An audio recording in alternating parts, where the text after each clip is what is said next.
Before prisons were invented, early humans created a justice system so brutal it could destroy a person without shedding a single drop of blood. It's 30,000 years ago, deep in the Ice Age.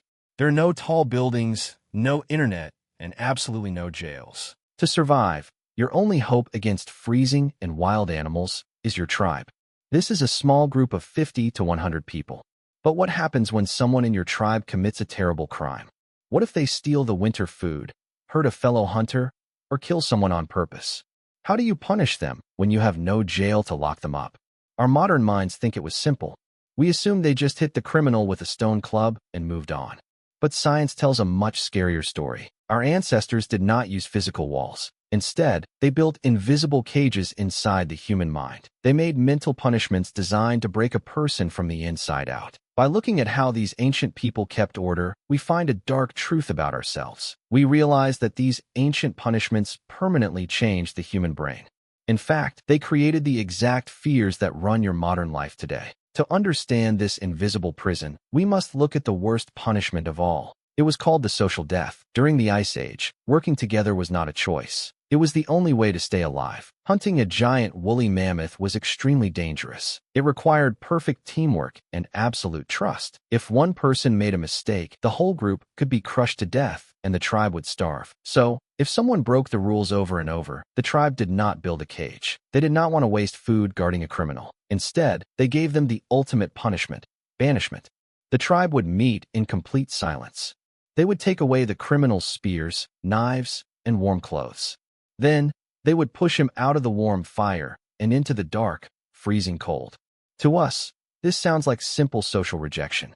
But to an Ice Age human, it was a slow, painful death sentence. Modern brain science shows us why.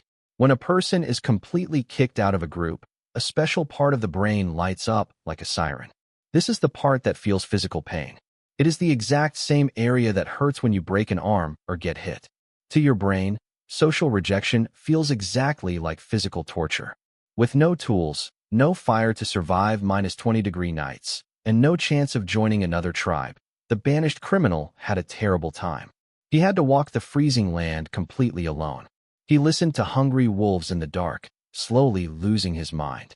Soon, a predator would end his life. This was a perfect execution. The environment did the killing, and the tribe never had to spill a single drop of blood. Now, you might think the tribe kicked out every single criminal. But that is a huge mistake. Why? Because in a small group of 50 people, every single person was highly valuable. If the criminal was your best toolmaker or your strongest hunter, throwing him away would hurt the tribe. The remaining women and children might starve to death without him. So, how did they punish a valuable hunter without losing his help?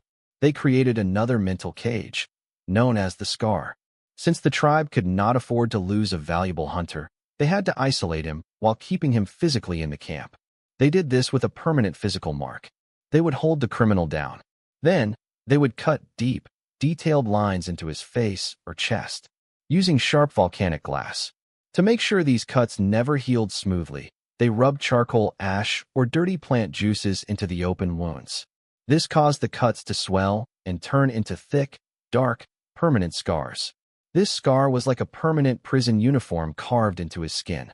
The results of this mark were terrible. Every single day, as the criminal walked through the camp, everyone knew what he did. He was sitting by the fire, but he was completely cut off from the warmth of the group. He was placed on a permanent blacklist. He was only thrown the bad scraps of meat left behind by the dogs. He was completely ignored during important tribe meetings. His voice had no power. But the worst part was reproductive. No female in the tribe would ever choose to mate or raise a family with a branded criminal. In terms of evolution, this was genetic death. The marked man had to spend his whole life watching his friends raise families and pass on their bloodlines. Meanwhile, he remained a social ghost, locked in a prison of permanent shame. But here's the real question. What if the criminal was smart enough to hide? What if the crime happened in the pitch black of night, deep inside the cave with no witnesses at all? You might assume that without modern police or DNA tests, the mystery went unsolved. But you would be completely wrong. They did not need technology. Instead, they used a weapon far more terrifying: the mental power of the shaman and the biological power of sheer belief. To these ancient humans, science did not exist. Every lightning strike, illness, or storm was seen as the anger of the spirits. And the bridge to the spirits was the shaman. He acted as the doctor, priest, and judge. When a secret crime happened, the shaman would gather the tribe inside the deepest, darkest part of the cave. He would dance around a smoky fire, chanting in scary, deep tones to build massive tension. The shaman would then point a cursed bone directly at the prime suspect. He would declare that the spirits had cursed him, and that his heart would stop and his lungs would rot within 3 days. You might think a guilty person would just laugh at a verbal curse, but they actually drop dead because of a proven medical fact called the nocebo effect. When a person has an absolute belief in magic, receiving a death curse triggers extreme mental trauma. This massive fear floods the body with a toxic rush of stress hormones like cortisol and adrenaline. This hormone rush makes their blood vessels shrink and their vital organs shut down. The shaman did not need a rope or an axe to kill the criminal. He simply turned the criminal's own brain into their execution chamber. Now, these extreme punishments were only for big crimes. But what about small mistakes? What about people being lazy, stealing a little food, or lying? Did they call the shaman every single time? Absolutely not. For daily order, they had a very simple, automatic surveillance system: gossip.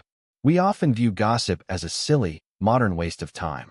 But science shows that human language actually evolved as a way to gossip and keep social bonds as groups grew larger. Before words, monkeys groomed each other physically to build trust. But as human tribes grew, physical grooming took too much time. Gossip took its place.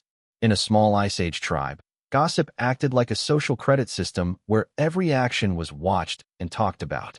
If a hunter was lazy or stole food, people whispered. Soon, his reputation dropped. In the freezing Ice Age, a bad reputation was extremely dangerous. Your life depended entirely on whether your tribe members liked you enough to risk their lives to save you when you were in trouble. If people gossiped bad things about you, the tribe would just leave you to die when a wild animal attacked. This social pressure was so strong that it kept 99% of people peaceful without ever needing a single police officer. When we look back 29,000 years, we realize our ancestors were not lawless savages. They lived in a highly regulated, deeply psychological society. Their prisons were not made of bricks, mortar, or iron bars. They were built out of the raw fear of social isolation, physical shame, and mental terror. We have seen how they used banishment to execute people using the environment, how they used scars to end their bloodlines, and how they used the brain's fear to enforce the laws.